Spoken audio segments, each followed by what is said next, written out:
श्रीमद् भगवद गीता अध्याय संख्या 2 श्लोक संख्या 14 से लेकर 17 तक 2.14 to 17। 14वां श्लोक पढ़ता हूँ। मातृस्पर्शात् कौन्तेय शीत उष्ण सुख दुखदा आगम अपाय नहीं अनित्यः तांत तितिक्षवा भारत। अनुवाद में लिखते हैं श्रील प्रभुपाद, हे कुंती पुत्र, सुख तथा दुख का क्षणिक उदय और कालक्रम में उनका अंतर्धान हो जाना सर्दी तथा गर्मी की ऋतुओं के आने जाने के समान है। हे भरतवंशी, ये इंद्रिय बोध से उत्पन्न होते हैं और मनुष्य को चाहिए कि अविचल भाव से उनको सहन करना सीखे। दो नामों से यहाँ पर अर्जुन को पुकारा गया है, एक कौन्तेय, दूसरा भारत। दो जगह से पुकारने का अर्थ क्या है? दो नामों से पुकारने का अर्थ क्या है कि एम्फेसाइज किया जा रहा है कि तुम दो परिवारों के वंशज हो। पितृकुल की तरफ से भरतवंशी हो और मातृकुल की तरफ से कुंती के पुत्र हो। अब तुमको जो है किसी भी हालत में धर्म का पालन न करना शोभा नहीं देता, क्योंकि इतने उच्च कुल के तुम वंशज हो तो तुम्हें धर्म का अक्षरश पालन करना चाहिए। धर्म का पालन न करना तुम्हें शोभा नहीं देता। एक बात। दूसरी बात,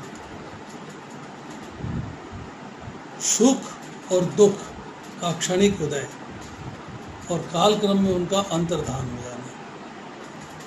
मीन्स सुख आते हैं, सुख चले जाते हैं, दुख आते हैं, दुख चले जाते हैं, फिर सुख आते हैं, फिर दुख आते हैं, फिर सुख आते हैं, फिर दुख आते हैं। ये क्रम जो है चलता रहता है, ये उदय होते रहते हैं और अंतर्धान होते रहते हैं। भगवान यहाँ पे एग्जाम्पल दे रहे हैं, जैसे सर्दी और गर्मी की ऋतु है, सर्दी आती है चली जाती है, गर्मी आती है चली जाती है, ये साइकिल चलता रहता है। इसी तरह सुख और दुख का भी साइकिल चलता रहता है। अब जो सबसे इम्पोर्टेंट बात कही कि ये इंद्रिय बोध से उत्पन्न होते हैं। जब आप इंद्रियों को प्रसन्न करने के लिए, इंद्रिय सुख के लिए कामना करते हो और इंद्रिय सुख के लिए आप कार्य करते हो तो सुख भी मिल सकता है और दुख भी मिल सकता है।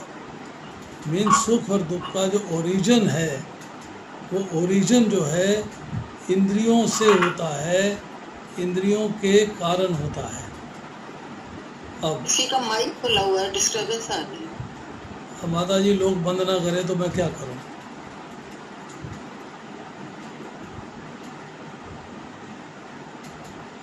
सपना माता जी है, माइक से खेलती रहती है।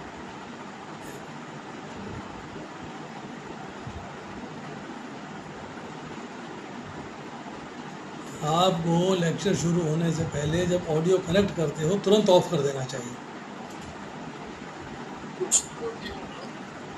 ये इंद्रिय बोध से उत्पन्न होते हैं। मतलब जब इंद्रियों का इंद्र विषयों से संयोग होता है, जब हम दूसरे अध्याय का 62वां श्लोक पढ़ेंगे, ध्यायत्यो विषयान पुंसा संग तेषु उपजायते, कि विषयों का चिंतन करने से उनमें आसक्ति होती है, आसक्ति से इच्छा उत्पन्न होती है अर्थात कामना होती है, और कामना से कर्म होता है। मतलब सारी जड़ जो है वो है इंद्र विषयों का इंद्रियों से संयोग। यही बात जो है भगवान कह रहे हैं, ये इंद्रिय बोध से उत्पन्न होते हैं। अर्थात इंद्रियों का जब इंद्र विषयों से संयोग होता है तब ये सुख या दुख की प्राकट्य होता है। अब आपको क्या चाहिए, मतलब मनुष्य को क्या चाहिए? तो भगवान ने इसके लिए स्टेटमेंट दिया कि मनुष्य को चाहिए कि ना सुख से विचलित हो ना दुख से विचलित हो। सुख का मतलब है परिस्थितियां अनुकूल हैं, दुख का मतलब है परिस्थितियां प्रतिकूल हैं। तो ना अनुकूल परिस्थिति से डिस्टर्ब होना है, ना प्रतिकूल परिस्थिति से डिस्टर्ब होना है। आप पूछेंगे अनुकूल से डिस्टर्ब कैसे होती है, बड़ा इंपॉर्टेंट सवाल है। अरे सब चीज़ें बल्ले बल्ले हो रही हैं, बढ़िया बढ़िया हो रही, मैं डिस्टर्ब कैसे हो रहा? यस, डिस्टर्बेंस कैसे होती है वो मैं बताता हूँ। आप कृष्णा कॉन्शियसनेस के मार्ग पे चल रहे हैं, आप भगवान की भक्ति के मार्ग पे चल रहे हैं, आपको सुख की प्राप्ति हो गई, अरे कर लेंगे, भगवान ने बड़ा सुख दे दिया है, तो भक्ति पीछे छूट गई। आप हर्षित हो गए, आप कूदने लग गए, नाचने लग गए, गाने लग गए, प्रसन्न हो गए, तो भक्ति से पीछे हट गए। आपको दुख मिला है तो आपको दुख से घृणा है कि दुख नहीं चाहते हैं आप, अच्छा भगवान ने मेरे को दुख दिया है, फिर भक्ति से पीछे हो गए। भगवान दूसरे अध्याय के अंदर कहते हैं, इसी अध्याय में चर्चा आएगी, यह सर्वत्र अनभिस्नेह तत्तत् प्राप्त शुभ अशुभम ना अभिनंदती ना द्वेष्टि तस्य प्रज्ञा प्रतिष्ठिता। तस्य प्रज्ञा प्रतिष्ठिता, बुद्धि किसकी स्थिर है? जो सुख की प्राप्ति से हर्षित नहीं होता और दुख की प्राप्ति से घृणा नहीं करता। यहाँ भगवान यही कहते हैं कि दुख हो या सुख हो इंद्रिय बोध से होता है और उससे विचलित नहीं होना चाहिए। अब इसके तात्पर्य में श्री प्रभुपाद क्या लिखते हैं? कर्तव्य निर्वाह करते हुए मनुष्य को सुख तथा दुख के क्षणिक आने जाने को सहन करने का अभ्यास करना चाहिए। वैदिक आदेशानुसार मनुष्य को माघ जनवरी फरवरी में 5 में भी प्रातःकाल स्नान करना चाहिए। उस समय अत्यधिक ठंड पड़ती है, किंतु जो धार्मिक नियमों का पालन करने वाला है स्नान करने से तनिक भी झिझकता नहीं। इसी प्रकार एक गृहिणी भीषण से भीषण गर्मी की ऋतु में मई जून के महीनों में भोजन पकाने में हिचकती नहीं। जलवायु संबंधी असुविधाएं होते हुए भी मनुष्य को अपना कर्तव्य निभाना होता है।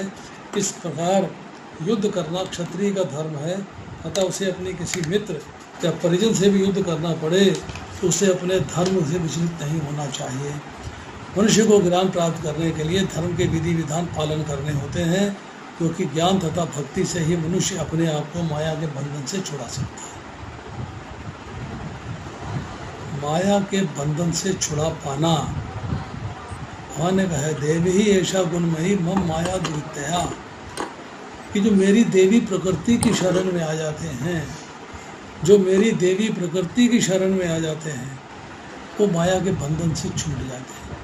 तो भगवान की शरण में जाना है माया के बंधन से छूटने के लिए। पर जब आप भगवान का ज्ञान प्राप्त करते हैं, एनालाइज करते हैं, आपकी बुद्धि विकसित हो जाती है, आपको आर्ट ऑफ डिस्क्रिमिनेशन डेवलप हो जाती है, तब आप ज्ञान प्राप्त करने के बाद भक्ति के मार्ग पे चलते हैं। Yes, that is the right path, कि मुझे भक्ति के मार्ग पे चलना है। और जब आप भक्ति के मार्ग पे चलते हैं, तब आप जो है भगवान के धाम जाने के लिए तैयार हो जाते हैं, मुक्ति को प्राप्त करते हैं, अर्थात माया के बंधन से छूट जाते हैं। बट विचलित नहीं होना है, सुख भी आएगा दुख भी आएगा। अब यहाँ पर प्रभुपाद लिखते हैं, अर्जुन को जिन 2 नामों से संबोधित किया गया है वे भी महत्वपूर्ण हैं। कौनते के अगर संबोधित करने से प्रकट होता है कि अपनी माता की ओर से मातृकुल से संबंधित है, और भारत के कहने से उसके पिता की ओर से पितृकुल से संबंध प्रकट होता है। दोनों ओर से उसकी महान विरासत है। महान विरासत के फलरूप कर्तव्य निभा का उत्तरदायित्व आ जाता है, अतः अर्जुन युद्ध से विमुख नहीं हो सकता। अब देखिए, मात्रा शब्द का अर्थ समझते हैं। मात्रा का अर्थ ये है इंद्रियों के कार्य जिनके द्वारा विषय परिभाषित होते हैं। इंद्रियों के कार्य जिनके द्वारा विषय परिभाषित होते हैं। Functions of the senses, sense objects are defined, जिनसे ज्ञान होता है, उन ज्ञान के साधन इंद्रियों को मात्रा पुकारा गया। क्योंकि मात्रा मीन्स मापने वाला, मतलब एनालाइज करने वाला, समझने वाला कितना है कितना नहीं है। तो ज्ञान अर्थात ज्ञान होना चाहिए, और ज्ञान होता है इंद्रियों से, इसलिए मात्रा को ज्ञान के साधन इंद्रियों के लिए मात्रा शब्द इस्तेमाल किया गया। अब इंद्रियों से जिनका संयोग होता है, जैसे मैंने बोला ध्यातो विषयान पुंसा, विषयों का चिंतन करने से। इंद्रियों का जिससे संयोग होता है वह स्पर्श, स्पर्श मतलब विषय है। स्पर्श यहाँ पे त्वचा मत लीजिएगा, स्पर्श यहाँ लीजिएगा फॉर ऑल सेंसेस, वो विषय है। इसका अर्थ ये है कि इंद्रियों से जिनका ज्ञान होता है ऐसे सृष्टि के मात्र पदार्थ को मात्र स्पर्शा कह सकते हैं। अब ये जो 2 श्लोक हैं 14वां और 15वां, ये भगवद गीता का एक तरीके से मर्म है। ये आपको जो है एकदम क्लियरली बता देते हैं कि दूसरे अध्याय के 12वें श्लोक में भगवान ने अपने बारे में बताया। उसमें क्या बताया उन्होंने कि समस्त राजा ना रहे हों, ऐसा ना हो, भविष्य में हम लोग नहीं रहेंगे, ऐसा कभी नहीं हुआ कि मैं ना रहा हूँ तुम ना रहे हो। परंतु यहाँ पर मात्र स्पर्शा से बताया कि शरीर जो है विनाशी है और परिवर्तनशील है। सुख और दुख शरीर में आता रहता है, चेंजेस आते रहते हैं। अब हम करते हैं टेक्स्ट नंबर 14 के बाद 15। यम ही न व्यथजन्ति नहीं एते पुरुषम पुरुषर्भा सम दुख सुखम धीरम स अमृतवाय कल्पते। हे पुरुष श्रेष्ठ अर्जुन, जो पुरुष सुख तथा दुख से विचलित नहीं होता और इन दोनों में समान रहता है वह निश्चित रूप से मुक्ति के योग्य है। एलिजिबिलिटी फॉर लिबरेशन, मुक्ति के लिए योग्यता। और योग्यता क्या है कि आप इंद्रिय विषयों से, इंद्रियों का संबंध तोड़ के जो इंद्रिय बोध से आपको सुख और दुख, प्रतिकूल अनुकूल परिस्थिति मिल रही है, उससे विचलित नहीं होना है। जब विचलित नहीं होंगे तो आप भगवान की भक्ति के मार्ग में आगे चलते चले जाएंगे स्मूथली, कॉन्फिडेंटली। तो आप जो है मुक्ति प्राप्त करने की योग्यता प्राप्त करेंगे। तो यहाँ पर समझने की बात यह है, प्रभुपाद का परपट पढ़ते हैं, जो व्यक्ति आध्यात्मिक साक्षात्कार की उच्च अवस्था प्राप्त करने के लिए दृढ़ प्रतिज्ञ है, सुख तथा दुख के प्रहारों को समभाव से सह सकता है, वह निश्चय ही मुक्ति के योग्य है। यही बात हमने अभी कही। वर्णाश्रम धर्म में चौथी अवस्था अर्थात संन्यास आश्रम कष्टदायी अवस्था है, किंतु जो अपने जीवन को सचमुच पूर्ण बनाना चाहता है वह समस्त कठिनाइयों के होते हुए भी संन्यास आश्रम अवश्य ग्रहण करता है। संन्यास का अल्टीमेट जो हम तो भगवा कपड़ा पहन लिया, संन्यास आश्रम में चले गए। सन्यासी के भी कुछ लक्षण होते हैं, उसकी भी चर्चा करेंगे। संन्यास का टेक्निकल अर्थ होता है कर्म के फलों का परित्याग। जिसने अपने कर्म के फलों का परित्याग कर दिया है वो सन्यासी कहलाता है। नाउ अब हम जो है देखते हैं कि सन्यासी कितने प्रकार के होते हैं। वर्णाश्रम सिस्टम के अनुसार ब्रह्मचर्य, गृहस्थ, वानप्रस्थ और सन्यास।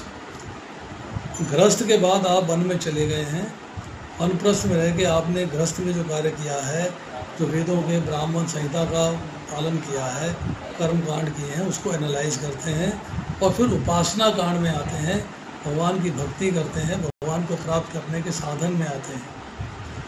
जब आप अल्टीमेटली सन्यासी बन जाते हैं तो सन्यासी 4 टाइप के होते हैं। एक कुटीजन, अपने घर से दूर पर कुटिया में रहने वाले। दूसरा बहुदक, कुटिया में भी हैं परंतु बम्बल भी भंवरे की तरह हैं, मतलब मधुकरी करते हैं, घर से भोजन नहीं आता। कुटीजन के अंदर जो है घर से भोजन आता था, परंतु यहाँ भोजन घर से नहीं आता, मधुकरी करते हैं, भिक्षा लेते हैं घर घर जाके। उसके पद है परिवाजरक। परिवाजरक का मतलब है कुटिया भी छोड़ दी है और सारे संसार में घूमना है और प्रचार करना है। चौथा है परमहंस, प्रचार समाप्त, एक स्थान पर निवास और अध्यात्म में प्रगति करना। अब यहाँ आती है बात कि बड़ी कष्टदायक अवस्था है ये कठिनाइयाँ पारिवारिक संबंध विच्छेद तथा पत्नी और संतान से संबंध तोड़ने के कारण उत्पन्न होती हैं, किंतु यदि कोई इन कठिनाइयों को सह लेता है तो उसके आध्यात्मिक साक्षात्कार का पथ निष्कंटक हो जाता है। अतः अर्जुन को क्षत्रिय धर्म निर्वाह में दृढ़ रहने के लिए कहा जा रहा है। भले ही स्वजनों या अन्य प्रिय व्यक्तियों के साथ युद्ध करना कितना ही दुष्कर क्यों ना हो। भगवान चैतन्य ने 24 वर्ष की अवस्था में ही संन्यास ग्रहण कर लिया था। यद्यपि उन पर आश्रित उनकी तरुण पत्नी तथा वृद्धा माँ की देखभाल करने वाला अन्य कोई न था, तो भी उच्च आदर्श के लिए संन्यास ग्रहण किया और अपने कार्यपालन में स्थिर बने रहे। वह बंधन से मुक्ति प्राप्त करने का एकमात्र यही उपाय है। इंद्रियां परिवर्तनशील हैं, चेंजेस आते हैं फंक्शंस में। शाम होती है तो थकावट हो जाती है, नींद लेने को मन करता है, आंखें बंद होनी शुरू हो जाती हैं।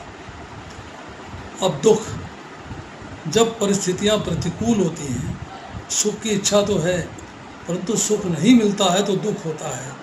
जब सुख की आशा को त्याग देंगे तो दुख नहीं होगा। जब आपने सुख की आशा ही नहीं रखी है, डिज़ायर ही नहीं है सुख प्राप्त करने की, तो आपको दुख नहीं होगा। आप बीमार हो गए, आपको पता कड़वी दवा पीनी है, आपको पता ऑपरेशन होना है, आपको दुख नहीं होगा, क्योंकि आपको मालूम पड़ गया कि मेरा इलाज कड़वी दवाई है।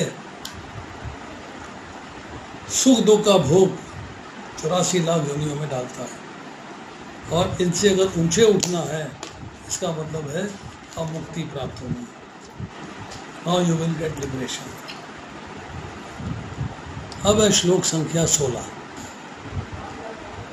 नासतो विद्यते भावो ना भावो विद्यते सता उभयो अपि इष्ट अंत तो अन्यो तत्वदर्शी भी। तत्वदर्शियों ने यह निष्कर्ष निकाला है कि असत भौतिक शरीर का तो कोई चिर स्थायित्व नहीं है, किंतु सत आत्मा अपरिवर्तित रहता है। उन्होंने इन दोनों की प्रकृति के अध्ययन द्वारा यह निष्कर्ष निकाला। बॉडी का कॉन्टिन्यूअसली चेंज हो रहा है, पर आत्मा वही रहती है, आत्मा में कोई चेंज नहीं आता। कृष्णा जो है इंस्ट्रक्ट करते हैं कि आपको अज्ञान को दूर करना चाहिए, नंबर 1। नंबर 2, रियलाइज़ करना चाहिए कि हर चीज़ का उद्भव, ओरिजिन भगवान कृष्ण से हुआ है, और हर एक व्यक्ति का भगवान से इटर्नल रिलेशनशिप है। हम लोग भगवान के दास हैं, जीवेरे स्वरूप कृष्णेर नित्य दास, हम कृष्ण के दास हैं। अब प्रभुपाद जी परपट में लिखते हैं, परिवर्तनशील शरीर का कोई स्थायित्व नहीं है। आधुनिक चिकित्सा विज्ञान ने यह भी स्वीकार किया है कि विभिन्न कोशिकाओं की क्रिया प्रतिक्रिया द्वारा शरीर प्रतिक्षण बदलता रहता है। Body keeps on changing. अपना फेस देखिए, बचपन का फेस देखिए आज का, बाल देखिए बचपन के, बाल देखिए आज के, नाक देखिए, आँख देखिए, होंठ देखिए, बॉडी देखिए, पैर देखिए, हाथ देखिए, हर चीज़ में आपको चेंज दिखाई देता है। इस तरह शरीर में वृद्धि तथा वृद्धावस्था आती है, किंतु शरीर तथा मन में निरंतर परिवर्तन होने पर भी आत्मा स्थायी रहता है। यही पदार्थ तथा आत्मा का अंतर है। तो अंतर क्या हुआ कि शरीर चेंज होता है, आत्मा चेंज नहीं होती। ये बेसिक अंतर हो गया। स्वभावता शरीर नित्य परिवर्तनशील है और आत्मा शाश्वत है। तत्वदर्शियों ने, चाहे वे निर्विशेषवादी हों या सगुणवादी, इस निष्कर्ष की स्थापना करी। विष्णु पुराण में 2.12.38 में कहा गया है कि विष्णु तथा उनके धाम स्वयं प्रकाश से प्रकाशित हैं। ज्योतिषो विष्णु भोगनानी विष्णु। सत तथा असत शब्द में आत्मा तथा भौतिक पदार्थ के ही द्योतक हैं। तत्वदर्शियों ने स्थापना की है। तत्वदर्शी का मतलब है जिन्होंने तत्व का दर्शन किया है, तत्व के बारे में जान लिया है। अब वो बता रहे हैं कि असत और सत, सत आत्मा के लिए आया, असत शरीर के लिए आया। असत जो है वो समाप्त हो जाता है, सत इटर्नल है, वो कभी समाप्त नहीं होती।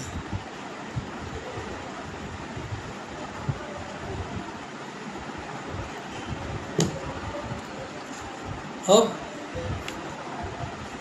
यहीं से भगवान द्वारा अज्ञान से मोहग्रस्त जीवों को उपदेश देने का शुभारंभ होता है।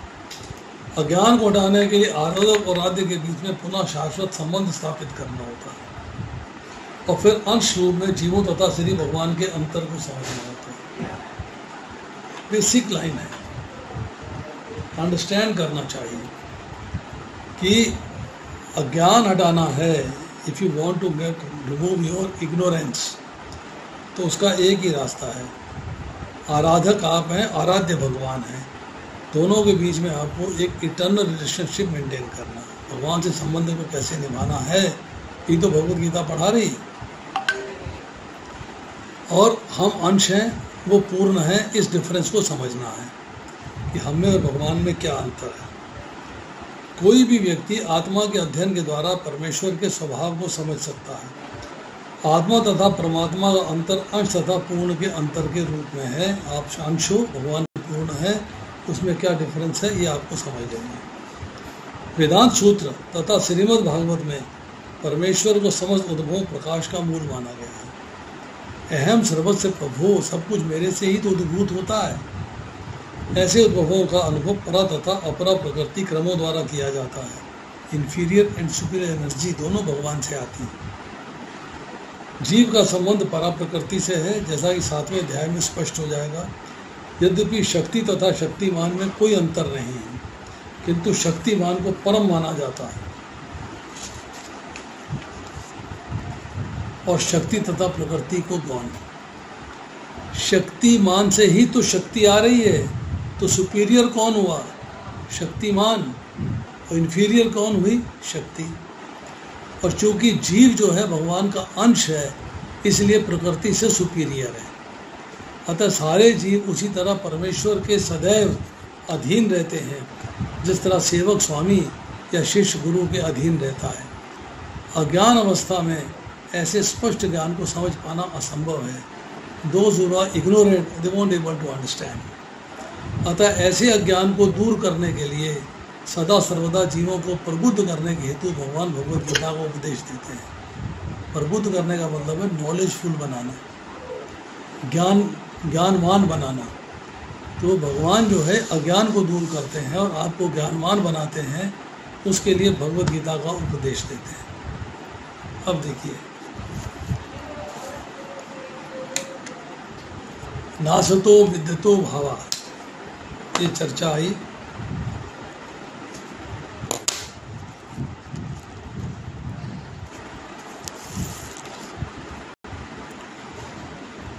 असत का भाव अर्थात सत्ता जो है विद्यमान नहीं रहती है, समाप्त हो जाती है। न भावो विद्यते सता, सत का अभाव कभी नहीं होता। आत्मा इटर्नल है, हमेशा प्रेजेंट रहती है। संसार प्रतिक्षण परिवर्तनशील है। इंद्रियां व प्रकृति संसार से ही संसार से प्रकृति दिखती है, आत्मा से नहीं। स्वरूप आत्मा का संसार से कोई संबंध नहीं है। हमने बना लिया है संसार को भोगने के कारण।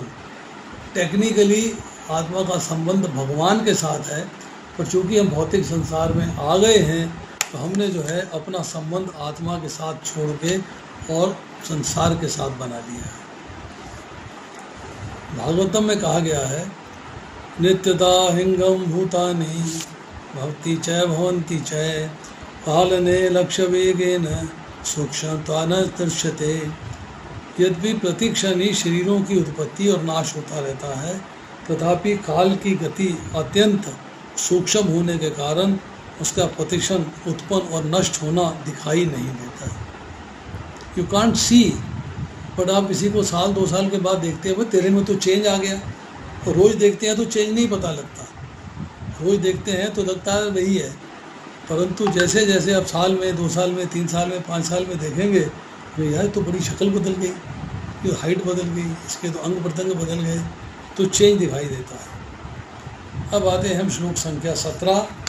बड़ा लंबा परपट है, very long purport, but anyway.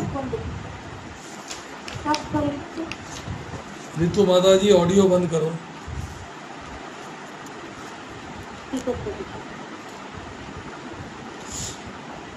अविनाशी तो तद्विद्धु येन सर्वम इदं ततं विनाशम अव्यस्य अस्य न कश्चित कर्तुम अर्हति।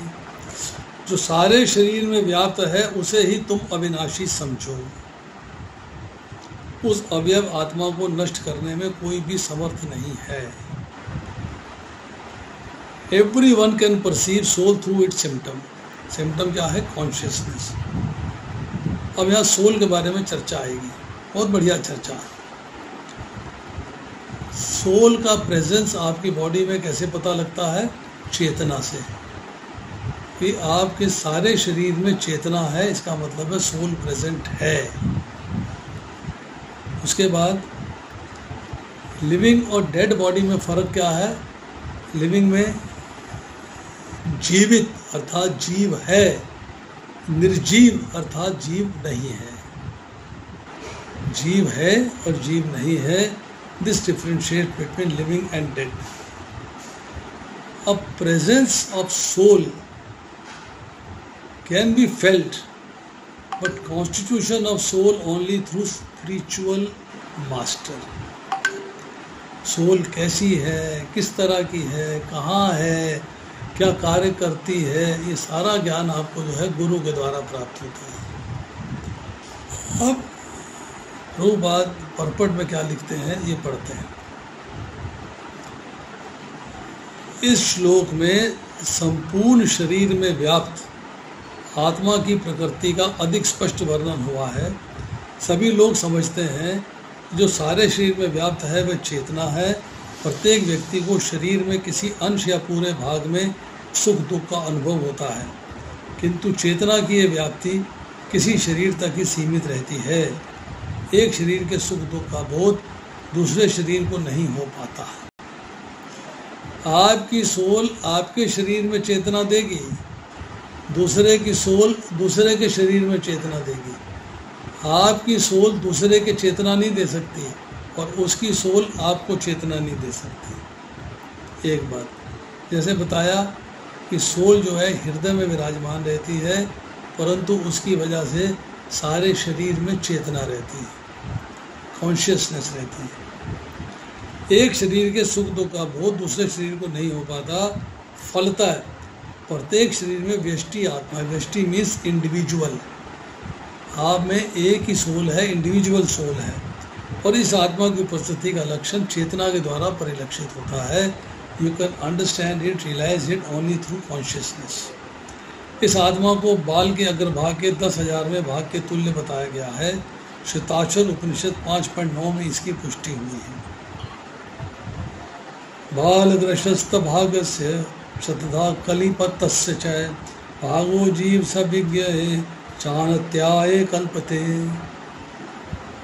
बालग्रशस्त भागस्य शतधा कलिपतस्य च, कल्पना कीजिए कि बाल की नोक का 10,000वें हिस्से के बराबर आत्मा का साइज है। इमेजिनेशन है ये, कल्पना कीजिएगा कि आत्मा जो है वो बाल की नोक के 10,000वें हिस्से के बराबर है। अब प्रभुपाद लिखते हैं, यदि बाल के अग्रभाग को 100 भागों में विभाजित किया जाए और प्रत्येक भाग को फिर 100 भागों में विभाजित किया जाए, तो इस तरह प्रत्येक भाग के माप आत्मा का परिमाप है। इसी प्रकार यही कथा निम्नलिखित श्लोक में मिलता है। केशाग्रशस्त भागस्य शतांश सादृशात्मक जीवे सूक्ष्म स्वरूपो अयम सांख्यातीतो न चिकित्ना। आत्मा के परमाणुओं के अनंत कण हैं जो माप में बाल के अग्रभाग की नोक के 10,000वें हिस्से के बराबर हैं। अब देखिए,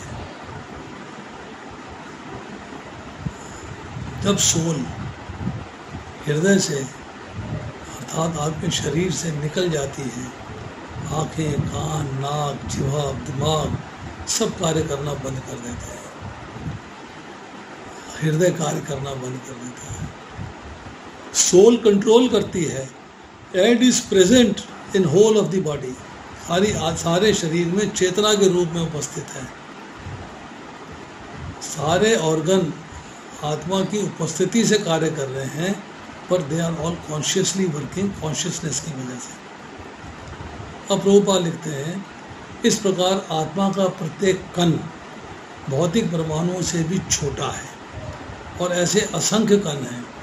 ये अत्यंत लघु आत्मस्फुलिंग शरीर का मूल आधार है और इस आत्मस्फुलिंग का प्रभाव सारे शरीर में उसी तरह व्याप्त है जिस तरह किसी औषधि का प्रभाव रहता है। होम्योपैथी में जाओ ना, एक छोटी सी गोली खिला देते हैं बिल्कुल पिद्दी से, वो खाते ही सारे शरीर में एक्शन कर देती है, सारे शरीर में। मुझे अच्छे तरीके से याद है, मैं सफदरजंग हॉस्पिटल में था तो हमारे एक डॉक्टर साहब थे जो कि होम्योपैथी किया करते थे साथ साथ। तो एक मरीज़ आया जिसके कि सारे शरीर में कंपन था, ऐसे ऐसे कांपता था, ऐसे ऐसे कांपता था, टांग भी कांपती थी, हाथ भी कांपते थे, कांपता था। उसमें रोज़ कोई ना कोई गोली खिला देते थे, असर नहीं होता था। एक दिन उन्होंने जो है उसको एक गोली खिला दी, 3-4 गोलियाँ मुंह में डाल दी।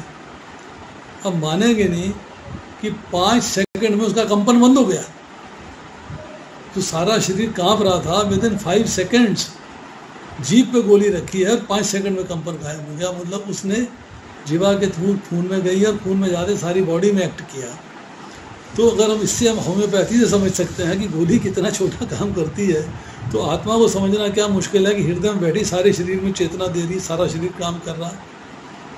बहुत लघु है, बहुत स्मॉल है, परंतु जैसे किसी औषधि का प्रभाव व्याप्त रहता है, आत्मा की धारा, विद्युत धारा सारे शरीर में चेतना के रूप में अनुभव की जाती है। तो यही आत्मा के अस्तित्व का प्रमाण है। You have to understand, that's all.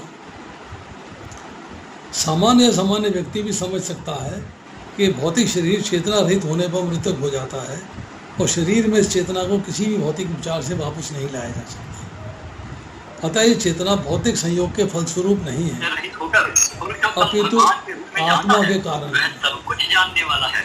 अतएव ये भरतपुत्र, वह व्यक्ति मेरी पूर्ण भक्ति में रत होता है। कौन बोल रहा है ये? किसकी वाणी है ये?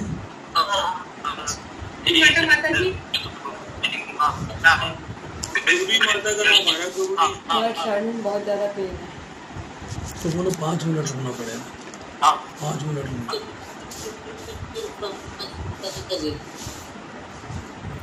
मुंडक उपनिषद में 3.1.9 सूक्ष्म परमाणिक आत्मा को और अधिक विवेचना हुई है।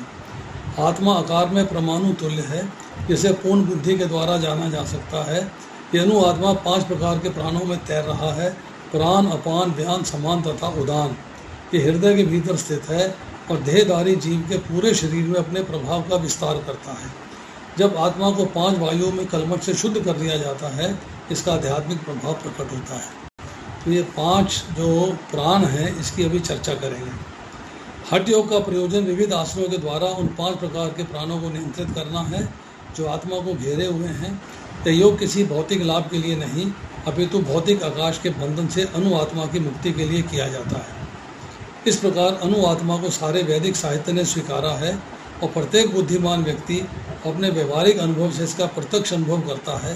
केवल मूर्ख ही इस अनु आत्मा को सर्वव्यापी विष्णु तत्व के रूप में सोच सकता है। केवल मूर्ख व्यक्ति ही इस अनु आत्मा को सर्वव्यापी विष्णु तत्व के रूप में सोच सकता है। वो समझता है कि आत्मा जो है सब जगह उपस्थित है, जैसे विष्णु सब जगह उपस्थित है, ऐसे आत्मा भी सब जगह उपस्थित है। अनु आत्मा का प्रभाव पूरे शरीर में व्याप्त हो सकता है। मुंडक उपनिषद के अनुसार अनु आत्मा प्रत्येक जीव के हृदय में स्थित है और चूंकि भौतिक विज्ञानी इस अनु आत्मा को माप सकने में असमर्थ है, अतः उनमें जो कुछ अनुभव करते हैं कि आत्मा है ही नहीं, व्यष्टि आत्मा तो निसंदेह परमात्मा के साथ साथ हृदय में है। इसलिए शारीरिक गतियों की सारी शक्ति शरीर के इसी भाग से उद्भूत है। जो लाल कण फेफड़ों से ऑक्सीजन ले जाते हैं, वे आत्मा से ही शक्ति प्राप्त करते हैं। अतः जब आत्मा स्थान से निकल जाता है तो रक्त उत्पादक संयलन फ्यूजन बंद हो जाता है। औषधि विज्ञान लाल रक्त कणों की महत्ता को स्वीकार करता है, किंतु वह निश्चित नहीं कर पाता कि शक्ति का स्रोत आत्मा है। जो भी हो, औषधि विज्ञान ये स्वीकार करता है कि शरीर की सारी शक्ति का उद्गम स्थान हृदय है। पूर्ण आत्मा के ऐसे अणुकणों की तुलना सूर्य प्रकाश के कणों से की जाती है। इस सूर्य प्रकाश में असंख्य तेजोमय अणु होते हैं।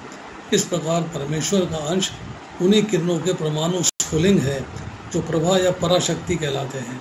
अतः चाहे ये आत्मा के बारे में चर्चा, आत्मा को पराशक्ति कहा जाता है। अतः चाहे कोई वैदिक ज्ञान का अनुगामी हो या आधुनिक विज्ञान का, वे शरीर में आत्मा के अस्तित्व को निकार नहीं सकता। भगवान ने स्वयं भगवद गीता में आत्मा के इस विज्ञान का विशद वर्णन किया है। तो everything has been explain perfectly कि आत्मा को समझना अति आवश्यक है। It is very very essential. ये आत्मा का बताया गया है कि सारी शक्ति का स्रोत जो है वो आत्मा है। ये बात समझ लेनी है बस। अब आप मुझे जो है 2 मिनट दीजिएगा, तब तक आप लोग कीर्तन करिए और मैं 2 मिनट के बाद आपसे जो है फिर से रूबरू होता हूँ। अंदर नहीं आ सकते हो आप, ही आ जाओ बाहर। किसी को ना एंटरटेनमेंट करूँगा तो बोलो अस्पताल जाए, नहीं आ सकता है। मैं तो आगे कर दूँ क्या लूँगा, फिर पर्चा बनाऊँ, उसको बोलो अस्पताल जाओ। कृष्णा हरे कृष्णा कृष्णा कृष्णा हरे हरे हरे राम राम राम हरे हरे हरे कृष्णा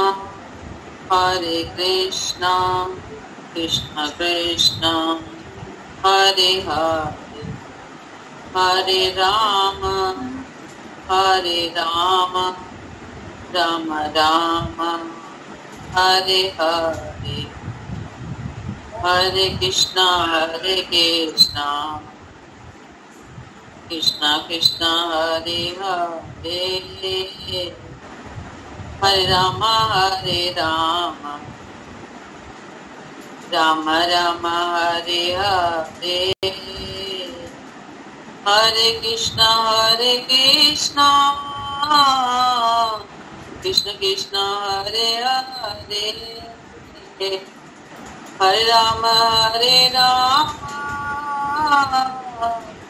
राम राम हरे हरे हरे कृष्णा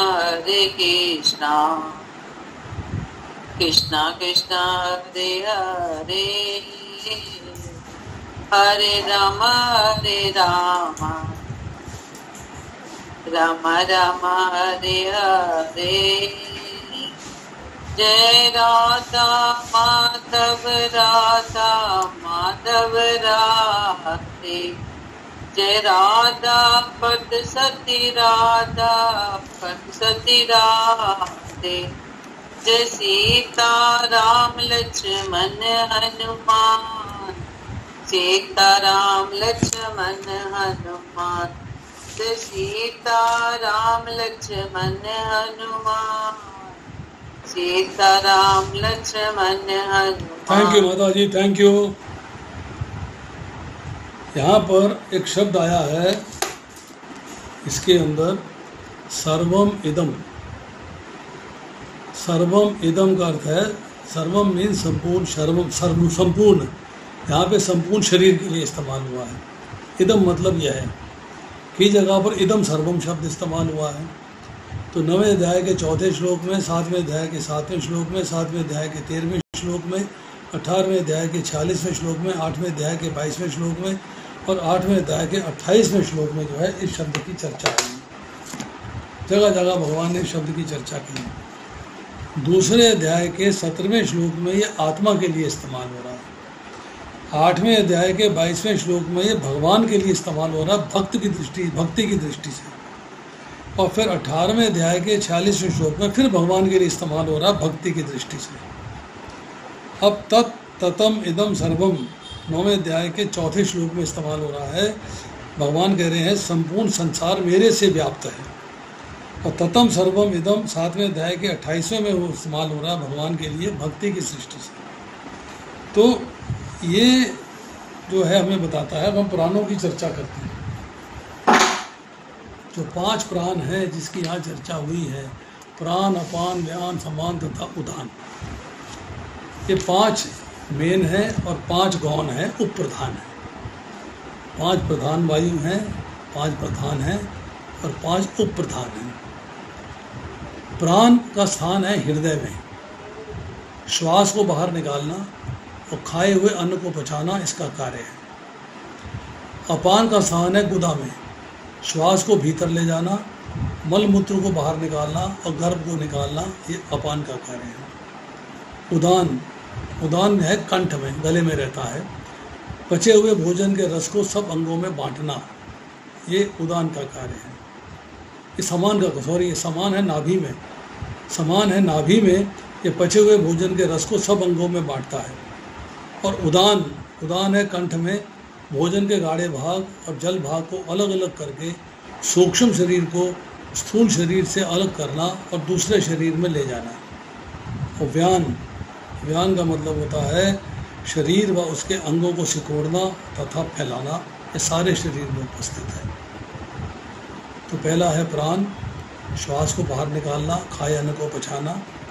फिर अपान, श्वास को भीतर ले जाना, मल मूत्र को निकालना, गर्भ को निकालना। फिर है समान, नाभि में पचे हुए अन्न भोजन के रस को सब अंगों में बांटना। उदान, कंठ में है, भोजन के गाढ़े भाग और जल भाग को अलग करना, सूक्ष्म शरीर को स्थूल शरीर से अलग करना और सूक्ष्म शरीर को दूसरे शरीर में ले जाना। और व्यान अर्थात शरीर, शरीर तथा उसके अंगों को सिकोड़ना तथा फैलाना। अब 5 जो है उप वायु है, उप वायु, उप प्राण कहते हैं इसे। एक है नाग, जिससे डकार लेते हैं। एक है कूर्म, ये नेत्रों को खोलना और बंद करना है। एक है कुकर, ये छींकते हैं, छींकना है। एक है देवदत्त, जमाई लेना है।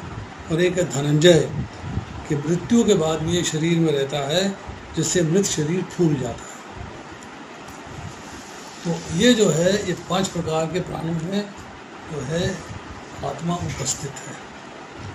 अब इसके परपट में हम देखें कि एक आदि इम्पोर्टेंट पॉइंट जो हमको समझना चाहिए कि मुंडक उपनिषद में जो कहा गया है कि अणुआत्मा प्रत्येक जीव के हृदय में स्थित है, और चूंकि भौतिक विज्ञानी अणुआत्मा को मापने में असमर्थ है।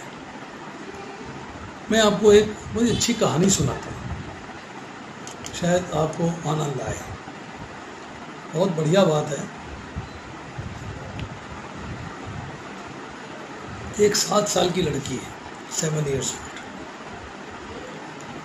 उसके हार्ट में प्रॉब्लम है, गुजरात में रहती है। अहमदाबाद में डॉक्टर मेहता हैं, उनको दिखाया जा रहा है। डॉक्टर मेहता लड़की के माता पिता से कहते हैं कि लड़की के दिल का ऑपरेशन करना पड़ेगा, पर सर्वाइवल का चांस 10% है, 90% डेथ है। अगर आप राजी हो तो हम करें, वरना इसको छोड़ देते हैं। लड़की कहती है, लड़की के शब्द क्या है, लड़की को बचपन से माता ने नरसिंह भगवान की आरती, नरसिंह भगवान की पूजा सिखा रखी है। तो नरसिंह भगवान की आरती करती है, पूजा करती है, अपना उसमें खुश रहती है। लड़की डॉक्टर से कहती है, डॉक्टर अंकल मेरा ऑपरेशन कर दो। डॉक्टर कहता है क्या कॉन्फिडेंस है? 7 साल की लड़की कहती मेरा ऑपरेशन कर दो। कहती पर ऑपरेशन के साथ आपको की शर्त है मेरी, मैं ऑपरेशन आपको तब करने दूंगी जब मेरी शर्त मानोगे तो। डॉक्टर ने कहा ठीक है भैया, शर्त भी बता दो, तुम्हारी शर्त भी मान लेंगे। बच्चा है, कुछ चीज़ कह रहा है तो मान लेते हैं, टेबल पे तो हमने करना, इसकी बात थोड़ा माननी है। कहती आप जो है ना, मेरे हृदय में भगवान बैठे हैं, आप मुझे आगे बताएंगे कि भगवान दिखते कैसे हैं और कहाँ बैठे हैं। मुझे पता है कि नरसिंह भगवान मेरे हृदय में है, नरसिंह भगवान मेरे हृदय में हैं, और आपने मुझे बताना है कि नरसिंह भगवान कहाँ हैं और कैसे हैं। डॉक्टर ने ना नरसिंह भगवान को देखा है, ना सुना है, ना कभी उनके बारे में जाना है, पता नहीं उसे। तो लड़की इन्होंने नरसिंह भगवान की फ़ोटो दिखाई, कहती ऐसे हैं कि मेरे हृदय में, हर एक के हृदय में है, आपके हृदय में भी है, मेरे हृदय में भी है, मेरे हृदय में है, इनको आपने देखना है और फिर मुझे बताना है कि कैसे हैं। एनीवे माता पिता ने कहा कि ठीक है 10% है, जीने का चांस लेते हैं। लड़की तो वैसे भी गई और ऐसे भी गई, ऑपरेशन कर दो। डॉक्टर ने ऑपरेट किया। ऑपरेशन के दौरान लड़की की डेथ हो गई। दिल धड़कना बंद हो गया है, ब्लड फ्लो होना बंद हो गया। बीच में एक पैच लगाया था, पैच प्रॉपर नहीं लग पाया और उसकी धड़कन बंद हो गई। डॉक्टर ऑपरेशन थिएटर के स्टूल में आके बैठ गया और नर्स ने जाके घर वालों से कहा कि आपकी लड़की जो है सर्वाइव नहीं करी। 1.5 मिनट के बाद, 1 मिनट या 1.5 मिनट के बाद उस डॉक्टर का असिस्टेंट भागा आया। डॉक्टर साहब दिल धड़क रहा है, बी फास्ट, दिल धड़क रहा है। अच्छा, डॉक्टर फास्ट एकदम भागता हुआ अंदर गया, इंस्ट्रूमेंट चालू किए, ऑपरेशन कंप्लीट किया, लड़की सरवाइव कर गई। 2 दिन के बाद लड़की जब होश में आई तो डॉक्टर से कहती है कि आपने मेरे हृदय में भगवान को देखा? कैसे थे, कैसे दिखते हैं, कहाँ हैं मेरे हृदय में बैठे हुए, आप मुझे बताइए। डॉक्टर की आंखों में आंसू आ गए। लगा मैंने देखा तो नहीं, but now I can feel his presence, कि जिसको मैंने डेड डिक्लेयर कर दिया था वो लड़की आज मेरे से पूछ रही है, सरवाइव कर गई है, कि भगवान की कृपा नहीं है तो और क्या है, व्हाट इज दिस। तो भगवान प्रत्येक प्राणी के हृदय में विराजमान है और आत्मा भी प्रत्येक प्राणी के हृदय में विराजमान है, और विज्ञानी इसे समझते नहीं हैं और आत्मा को माप करने में असमर्थ है। कुछ कहते हैं आत्मा है ही नहीं, परंतु इंडिविजुअल आत्मा परमात्मा के साथ आपके हृदय में विराजमान है, तो उसको आपको एक्सेप्ट करना चाहिए। कहते हैं शरीर का जो भी कार्य है उसको शक्ति आत्मा से प्राप्त होती है। फिर गोपाल लिखते हैं, इसी प्रकार परमेश्वर के अंश उनकी किरणों के परमाणु स्फुलिंग है। जैसे अग्नि है बहुत ज़्यादा, उसमें से चिंगारियाँ निकलती हैं, इसी तरह भगवान से अणु आत्माएँ निकलती हैं। निश्वास सांस लेते हैं, अणु आत्माएँ बाहर आती हैं, ब्रह्मांड बाहर आता है। ये जो अणु आत्मा है, चूँकि भगवान का अंश है, इसलिए पराशक्ति अर्थात सुपीरियर एनर्जी कहलाती है। और जो प्रकृति है वो भी भगवान का अंश है, परंतु वो आत्मा से इन्फीरियर कहलाती है, वो इन्फीरियर एनर्जी कहलाती है। दोनों की क्वालिटी में डिफरेंस है। आत्मा के अंदर वो 8 गुण हैं जो भगवान के अंदर हैं, परंतु जो प्रकृति है उसमें वो 8 गुण नहीं है। ये बात समझ लीजिए। पाप रहित, शोक रहित, मृत्यु रहित, जरा रहित, भोजन इच्छा रहित, पिपासा शून्य, सत्य काम और सत्य संकल्प, ये 8 गुण जो है भगवान के अंदर भी हैं, और ये 8 गुण जो है वो आत्मा के अंदर भी हैं। दोनों के अंदर ये 8 गुण उपस्थित हैं। तो इसलिए आत्मा का संबंध भगवान के साथ है, और उस संबंध को हमें समझना चाहिए, अंडरस्टैंड करना चाहिए, और उस संबंध को निभाना चाहिए, और इन दोनों कार्यों को करने का प्रयोजन प्राप्त होना चाहिए। ये ज्ञान हमें भगवद गीता देती है। तो आज इतना ही, शेष फिर अभी किसी का भी प्रश्न है तो पूछ सकता है। You can ask questions. Hare Krishna प्रभु जी। यस प्रभु जी, ये मैंने सुना है कि परमात्मा का आकार अंगूठे के बराबर होता है। प्रभु जी, क्या ये सत्य है? परमात्मा का आकार अंगूठे के बराबर होता है, और आत्मा का आकार अणु के बराबर होता है। ये कहीं कहीं लिखा मिलता है, परंतु यहाँ जो है इस श्लोक के अंदर इसका मेंशन नहीं है। इस श्लोक के अंदर इसका मेंशन नहीं है। किसी किसी जगह पर लिखा मिलता है कि आत्मा जो है सूक्ष्म कण है और परमात्मा जो है आपके हाथ के अंगूठे के बराबर हैं, ये लिखा मिलता है कहीं कहीं, एग्री करते हैं आपकी बात को, परंतु अगर अंगूठे के बराबर हो तो कम से कम दिखाई तो दे। आँख को खोलने के बाद नहीं दिखता, फिजिकली होते हुए भी इनविजिबल हैं, अदृश्य हैं, हमें दिखते नहीं। तो जी दूसरा प्रश्न ये है कि जो शरीर के अंदर हमारे ये जो ब्लड सेल्स हैं, क्या वो भी जीव है? क्या है वो? क्या मतलब? जो ब्लड सेल्स हैं जो हमारे बॉडी में फ्लो कर रहे हैं ब्लड के साथ, तो वो भी जीव है? उसमें भी प्राण है? नहीं, इंडिविजुअल जीव नहीं है।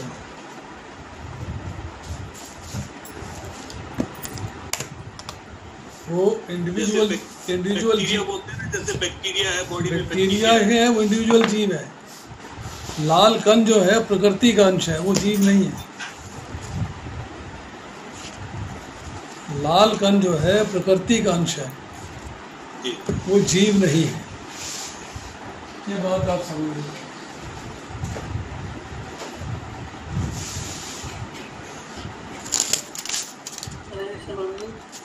हाँ जी बताइए। प्रणाम। बोलिए। तो जी ये दूसरे अध्याय का 15वें श्लोक है, तात्पर्य में से कि भगवान चैतन्य ने 24 वर्ष की अवस्था में ही संन्यास ग्रहण कर लिया था। यद्यपि उन पर आश्रित उनकी तरुण पत्नी तथा वृद्धा माँ की देखभाल करने वाला अन्य कोई न था, तो भी उच्च आदर्श के लिए उन्होंने संन्यास ग्रहण किया और अपने कर्तव्य पालन में स्थिर बने रहे। प्रभु जी चैतन्य महाप्रभु का ये भी कर्तव्य था ना, पत्नी और वृद्ध माँ की देखभाल करना, ये भी कर्तव्य काम था, तो वो कैसे स्थिर बने रहे? आप बिल्कुल ठीक कह रही हैं। ये उनका कर्तव्य था,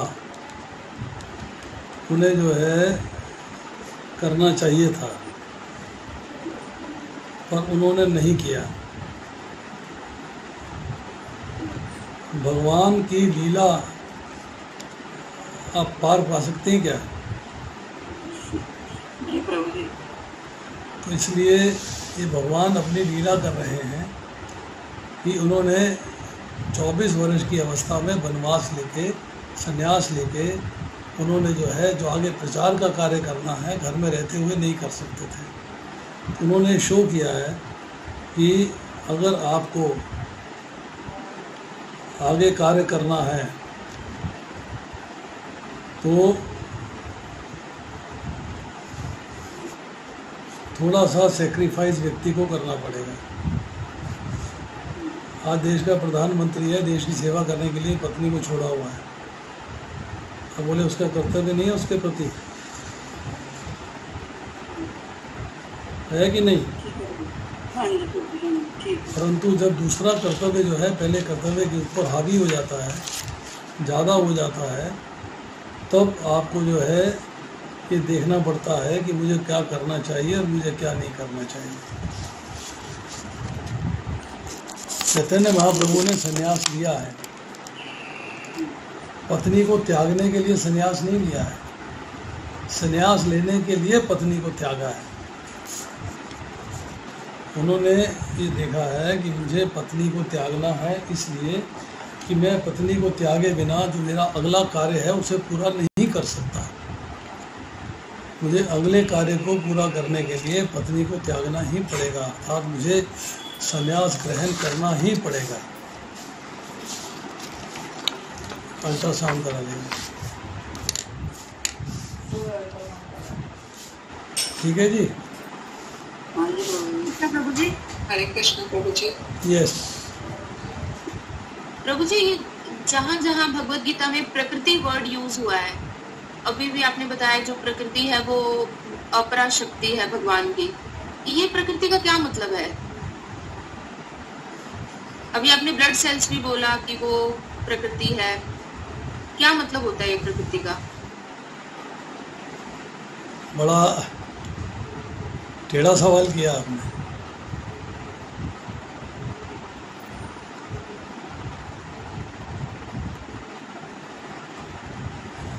भगवान की 3 शक्तियां हैं, एक अंतरंगा शक्ति है राधा रानी, एक बहिरंगा शक्ति है प्रकृति, एक तटस्था शक्ति है जीव। आपका शरीर जो है वो भौतिक प्रकृति से बना हुआ है। 7वें अध्याय का पढ़ेंगे जब 4था और 5वां श्लोक, तो आपको क्लैरिटी आएगी। पृथ्वी, जल, अग्नि, वायु, आकाश, मन, बुद्धि, अहंकार, 5 ज्ञान की इंद्रियां, 5 कर्म की इंद्रियां, 5 इंद्रियों के विषय और प्रकृति के 3 गुण, ये तत्व जो है मिलके आपके शरीर को बनाते हैं। ये भौतिक प्रकृति से बने हुए हैं, भगवान की बहिरंगा शक्ति है। अब इसमें कैसे डेवलपमेंट होती है वो 13वां अध्याय पढ़ना पड़ेगा। 13वें अध्याय से आपको पूरी डेवलपमेंट पता लगेगी। अभी बहुत जल्दी है इसको जानने की, तो नहीं जान पाएंगे आप। कुछ ज्ञान मिलेगा 7वें अध्याय में और कुछ ज्ञान मिलेगा फिर 13वें अध्याय में। पर इतना समझ लीजिएगा कि एक है जीव, जीव मतलब आत्मा, एक है भगवान, उनका स्व अंश जो है वो परमात्मा के रूप में आपके हृदय में विराजमान है, और एक है भौतिक प्रकृति जो कि भगवान का ही पार्ट एंड पार्सल है, परंतु उससे आपका शरीर बना है, जीवों के शरीर बने हैं। अब जीवों के शरीर में जो भी अंग हैं वो भौतिक प्रकृति के अंग हैं, चाहे वो लाल कण है, चाहे वो लैंप है, चाहे वो ब्लड है, चाहे किडनी है, चाहे ब्रेन है, चाहे हार्ट है, चाहे लीवर है, चाहे स्प्लीन है, चाहे पैंक्रियास है, चाहे फेफड़े हैं, चाहे कुछ भी है, वो सारा भौतिक प्रकृति का अंग है, वो भौतिक प्रकृति के अंश हैं।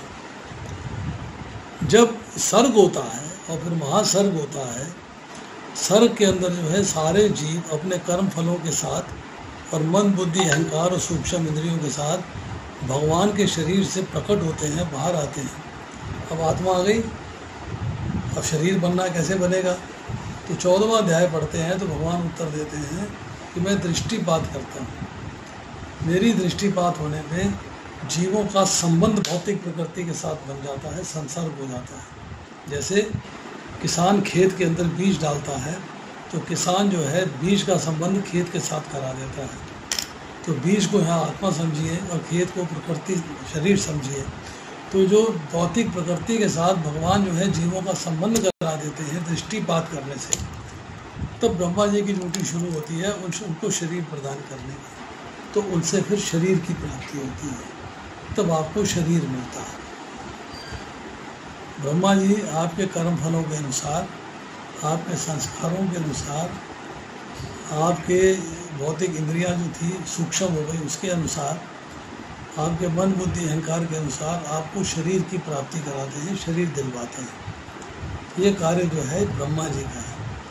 परंतु भौतिक प्रकृति जो है वो है प्रधान से आती है महतत्व, और महतत्व से आते हैं पंचमहाभूत, पंचमहाभूत से आते हैं मन और 10 इंद्रियां, उनके 5 विषय। ये सिस्टम डेवलप होता है इस तरीके से। और बताइए। एक प्रभु जी, लेक्चर की बिल्कुल स्टार्टिंग में आपने बोला कि हमें अनुकूल प्रतिकूल हर परिस्थिति में समभाव रहना चाहिए। तो वो ठीक है, समझ में आता है। ये जब भी प्रतिकूल परिस्थिति आती है कोशिश करते हैं कि ठीक रहें, समभाव रहें, पर एक उसकी भी एक लिमिट होती है। जब वो प्रतिकूल परिस्थिति खत्म होने का नाम ही नहीं लेती, वो बढ़ती चली जाती है, बढ़ती चली जाती है, काफी टाइम ले लेती है, तब अपने आप को समभाव रखना बहुत मुश्किल हो जाता है। अपने मन को समझाना बहुत मुश्किल हो जाता है कि नहीं, कोई बात नहीं, ठीक है, चला जाएगा, ये टाइम भी बीत जाएगा। तो क्या करना चाहिए उसमें? अगर वो सिचुएशन बहुत ही लंबा टाइम ले रही है, तब कैसे ना भगवान से कंप्लेन करें? तब ना चाहते हुए भी वो कंप्लेन निकल ही जाती है। अपने आप को समझाते हैं कि नहीं, ये हमारे ही कर्मों का फल है, इसमें भगवान की गलती नहीं है। और वो जब एक लंबा टाइम हो जाता है ना, तब अपने आप को समझाना मुश्किल हो जाता है। जैसे कर्म किए हैं वैसे ही तो फल मिलेंगे। जैसे कर्म किए हैं वैसे ही तो फल मिलेंगे। और उसका फल लंबा है तो लंबा भोगना पड़ेगा। ताला मार दो, उधर से गेट खोलो, बाहर से बंद कर देना, चले जाना। अरे नरेश है कहीं, नरेश घंटी मारेगा, देख लेंगे हम, तुम जाओ। हाँ? नरेश कहाँ है? उसकी थैली रखी हुई है, वो गया नहीं है। तो पड़ा रहने दो उसको, घंटी मारेगा, देखेंगे। जाओ। बंदे को घूम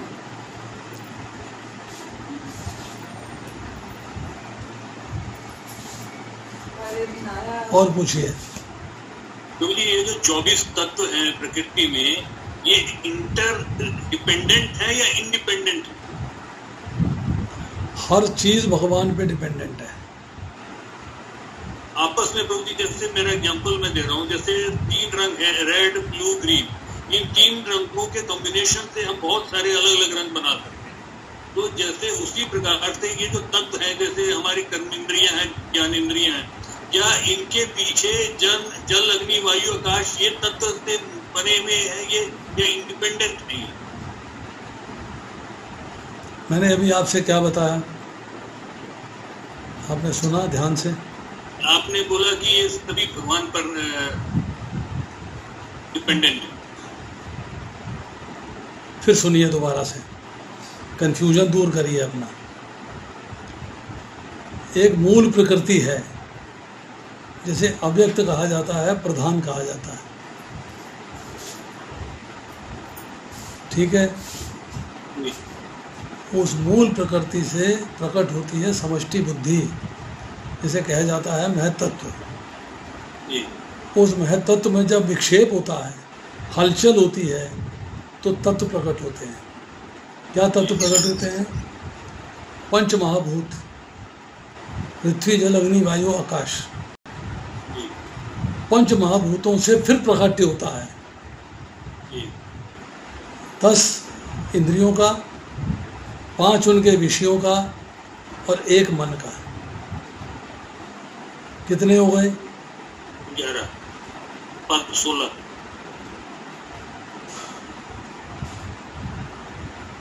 गिनो जरा दोबारा से।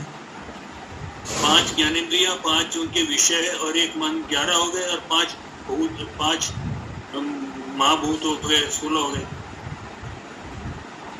फिर गिनो। और 5 कर्मेंद्रियां मिलाएंगे तो 21 हो गए।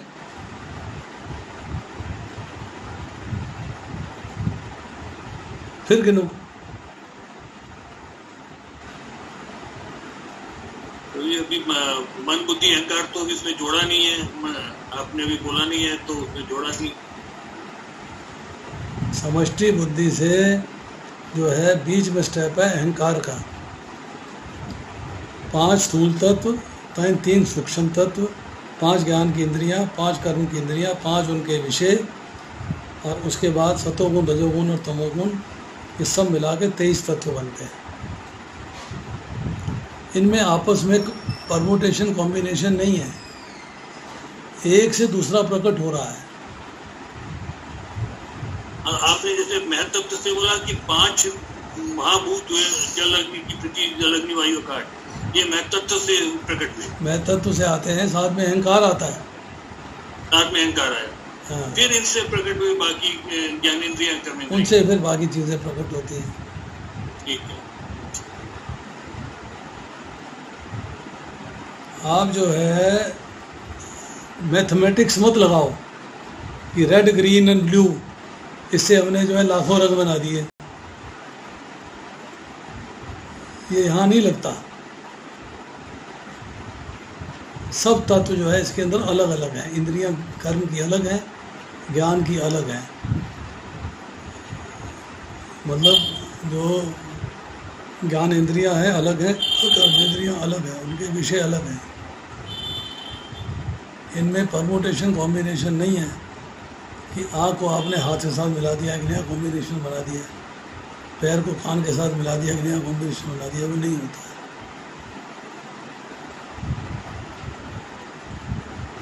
चलिए, हरे कृष्णा प्रभु जी। यस, बोलिए माता जी। प्रभु जी, आपने बताया था कि जो जीव है वो प्रकृति से श्रेष्ठ है। जी हाँ। ऐसा कैसे प्रभु जी? इस वजह से क्योंकि जीव में जो है 8 गुण है भगवान के जैसे, ये एक वजह है? देखिए, प्रकृति जड़ है, जड़ है, जड़। उसमें एक्शन की गुंजाइश नहीं है, एक्टिव नहीं है। जीव जो है चेतन है, उसमें जड़ता नहीं है, उसमें एक्टिविटी है। इसीलिए जो एक्टिव है वो श्रेष्ठ है, जो जड़ है वो इंफीरियर है। जी प्रभु जी, ये रीजन है प्रभु जी। और अभी आपने जैसे बताया था कि जो आत्मा है उसमें भगवान के जैसे 8 गुण हैं, वो जरा व्याधि से दूर है, ये भी एक क्वालिटी हुई प्रभु जी? Yes, definitely it is a quality.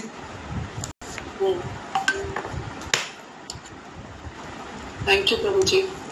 जीव जो है भगवान का अंश है और चेतन है।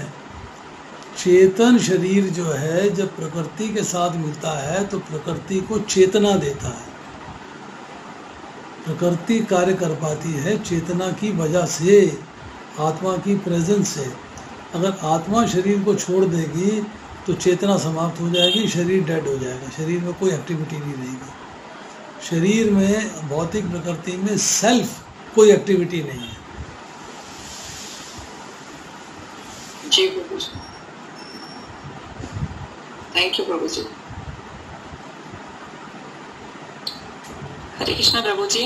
यस, बोलिए पिंकी जी। प्रभु जी, प्रभु जी कभी कभी क्या होता है, जैसे हम अज्ञानता कुछ चीजों को उलझा लेते हैं, परिस्थितियों को, फिर अब हमें समझ तो है कि हमारे कर्मों का फल है, लेकिन फिर हमें माइंड ये कहता है कि जो हमने उलझाया तो हमें उससे सुलझाने की कोशिश करें, लेकिन हम जब सुलझाने लगते हैं तो और उलझ जाते हैं। तो ऐसी परिस्थिति में क्या हमें क्या करना चाहिए? देखिए, ऐसा है, एक बच्चा सवाल नहीं निकाल पा रहा है तो टीचर की मदद लेता है, मदर की मदद लेता है, फादर की मदद लेता है, बड़े भाई की मदद लेता है, बड़ी सिस्टर की मदद लेता है। जब आप उलझन में हैं और खुद ही सुलझाने की कोशिश करते हैं, किसी से गाइडेंस नहीं लेते हैं, तो आप उलझेंगे, क्योंकि आपकी बुद्धि ने तो उसको उलझाया और फिर अपनी बुद्धि से सुलझाने की कोशिश करें तो कैसे सुलझ जाएगी वो। इसलिए किसी दूसरे की बुद्धि का प्रयोग करना है जो आपसे सीनियर होगा, समझदार होगा, बुद्धिमान होगा, जिसमें आर्ट और डिस्क्रिमिनेशन होगी। मैं आपको एक उदाहरण देता हूँ, आपको समझ में आएगी बात, थोड़ी सी बात क्लियर हो जाएगी। पहले भी मैं दे चुका हूँ, किसी दूसरे ग्रुप में दिया होगा, शायद इसी ग्रुप में भी दिया होगा। मैं ईस्ट ऑफ कैलाश में लेक्चर कर रहा था। लेक्चर ख़त्म हुआ तो एक माता जी आ गई, 3 बच्चों को लेके, पति को लेके सामने आके बैठ गई, बिल्कुल सोफे की बगल में, पैर छूने लगी। मैं कहा, माता जी बताइए क्या हो गया? बड़ी आंसू बहा रही हैं, बड़ा रो रही है, परेशानी क्या? मेरे बच्चे बड़े अच्छे हैं। मैंने कहा वेरी गुड, और क्या चाहिए? मेरा पति बड़ा अच्छा है। मैंने कहा बहुत अच्छी बात है, और क्या चाहिए आपको? बच्चे अच्छे हैं, पति अच्छा है, और क्या चाहिए? मेरे सास ससुर भी बहुत अच्छे हैं। मैंने कहा तो सोने में सुहागा हो गया, और आपको क्या चाहिए ये बताओ? पर मेरे घर में कंबाइंड फैमिली है, मेरी देवरानी बहुत बुरी है, उसने मेरा जीना मुश्किल किया हुआ है।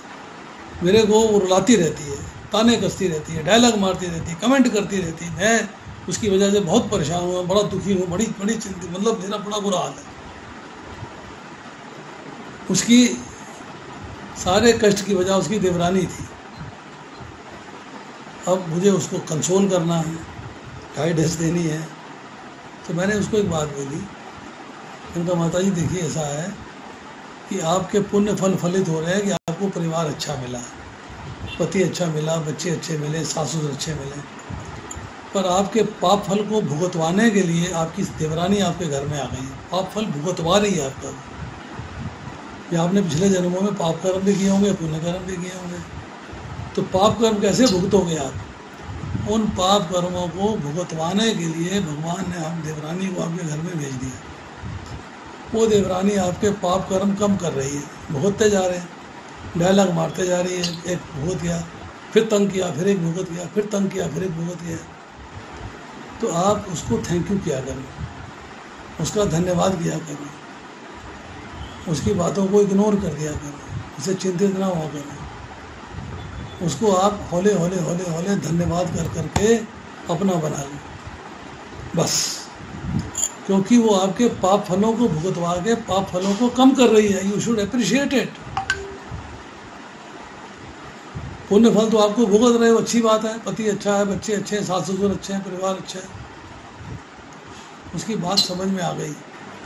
3 महीने के बाद आई, भगवान के लिए मिठाई का डिब्बा लेके भगवान को भोग लगाया। उसके बाद मेरे पास, मेरा फिर लेक्चर था, मेरे पास आई, कहने लगी प्रभु जी मिठाई खाइए आप। मैंने कहा क्या हुआ? मैं बड़ी सुखी हो गई। मैंने कहा क्या हुआ, घर से अलग हो गई हो क्या, देवरानी से साथ छूट गया क्या? कहती नहीं, अब देवरानी मुझसे प्रेम करने लगी है क्योंकि मैंने समझ लिया है। तो मेरे पाप फल भुगतवा रही, कोई कमेंट करे, कोई डायलॉग मारे, कोई ताना कसे, मैं उसका थैंक यू कर देती, मैं उसका बुरा नहीं मनाती और लौट के जवाब नहीं देती। आई डोंट आंसर हर, मैं उसको पलट के जवाब नहीं देती और मैं खुश हूँ। अब मेरा टेंशन ख़त्म हो गई, मेरी चिंताएं ख़त्म हो गई। आप टेंशन के अंदर जो है गाइडेंस नहीं लेते हो, खुद को टेंशन को सॉल्व करने की प्रॉब्लम सॉल्व करते हो तो प्रॉब्लम में आते हैं। You have to take guidance from a senior devotee, जो आपको गाइड करेगा कि आपको क्या करना चाहिए, and you follow it, you follow it. दूसरा एग्जाम्पल देता हूँ, तो पेशेंट का एग्जाम्पल है। एक मरीज़ आता है, बीपी बढ़ा हुआ है, प्रेशर बहुत ज़्यादा है, शुगर बढ़ी हुई है, नींद नहीं आती है, परेशान, रोज़ शाम दारू पीता है, बुरे हाल हो रहे हैं। पत्नी के साथ आया लुधियाना से, मैं दिल्ली में, वो लुधियाना में, किसी ने बता दिया डॉक्टर साहब के पास चला जाए। वो आ गया मेरे पास, मैंने सारी स्टोरी सुनी, सब कुछ सुना, कॉज सुना, उसकी प्रॉब्लम क्या है। कहता है जी मैंने 1 करोड़ रुपया उधार ले रखा है, 2 लाख मुझे हर महीने पहली तारीख को ब्याज देना है, और 2 लाख की जुगाड़ हो नहीं पाती। कभी यहाँ से उठाता हूँ, कभी वहाँ से उठाता हूँ, कभी ये करता हूँ, कभी वो करता हूँ।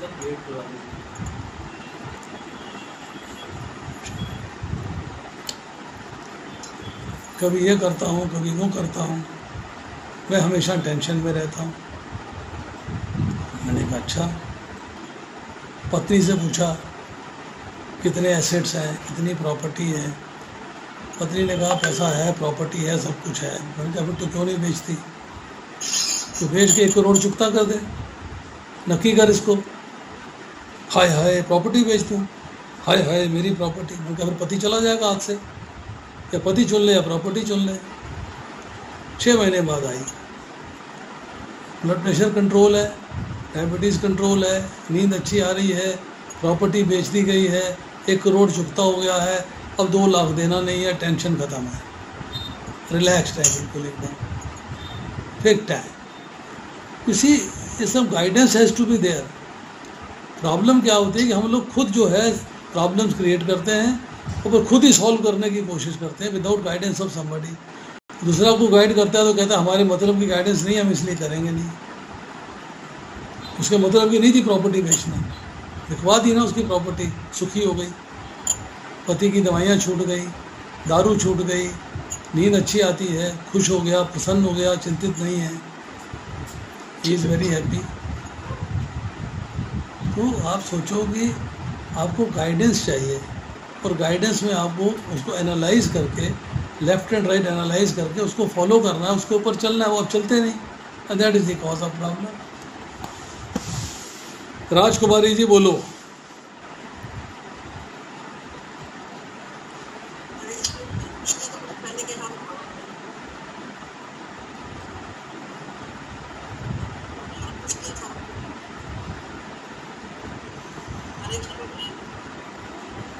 बोलिए।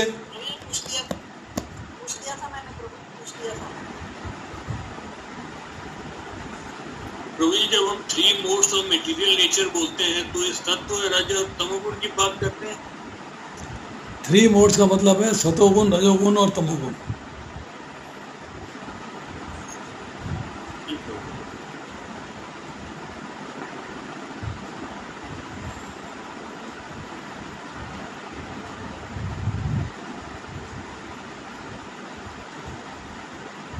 चलिए समाप्त करें।